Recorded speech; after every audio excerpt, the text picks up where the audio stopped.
Principal of ஹைப்பரோப்பியா correction தான் complete cycloplegic refraction should be done. எதனால நம்ம ஆல்ரெடி ஃபேக்கல்டேட்டிவ் ஹைப்பர்மெட்ரோபியா பத்தி பார்த்தோம்.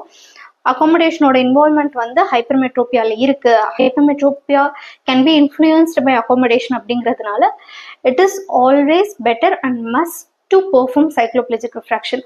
Prescription for less than 1 diopter, ஒரு 1 diopterக்குள்ள பவர் இருக்கு அப்படின்னா the prescription is not necessary unless until the patient is symptomatic.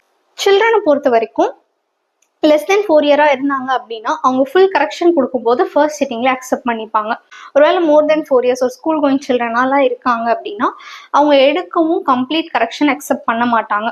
So அப்போ வந்து ஒரு 1/3 ஆஃப் பவரை ரெடியூஸ் பண்ணி தான் நம்ம அந்த பேஷண்ட்ஸ்க்கு கொடுப்போம். 6 diopterல 1/3 is plus 2 diopters. So 1/3 reduce பண்ணி கொடுப்போம். அதாவது 6 minus 2 அப்படின்னா ப்ளஸ் 4 diopter தான் ஃபைனல் ப்ரிஸ்கிரிப்ஷனாக அந்த குழந்தைக்கு கொடுப்போம். 1/3 ரெடியூஸ் பண்ணி கொடுத்துட்டு திரும்ப அந்த குழந்தைய 6 months ஒன்ஸ் வர சொல்லிட்டு அந்த 6 months ஒன்ஸ்ல கொஞ்சம் கொஞ்சமா பவர் இன்க்ரீஸ் பண்ணும் until the child accepts the total power. That ஒருவேளை பேஷண்ட்க்கு வந்து ஹைப்பர்மெட்ரோபியா இருக்கு, young child along with that எக்ஸோ டிவியேஷனும் இருக்கு அப்படின்னா நம்ம அப்போ என்ன பண்ணுவோம், பேஷண்ட்டை அண்டர் கரெக்ட் பண்ணுவோம். எதனால அப்படின்னா ஹைப்பர்மெட்ரோபியாவை நம்ம அண்டர் கரெக்ட் பண்ணும்போது இன்னும் கொஞ்சம் கரெக்ஷன் தேவைப்படுறதுனால தி சைல்ட் வில் அகாமடேட் ஆகும்போது அப்வியஸ்லி கன்வர்ஜ் ஆகும். கன்வர்ஜ் ஆனால் என்ன ஆகும், exodeviation will be reduced. So இந்த ஒரு ரீசன்னால அந்த மாதிரியான டைம்ல மட்டும் அண்டர் கரெக்ட் பண்ணி ப்ரிஸ்கிரைப் பண்ணுவோம்.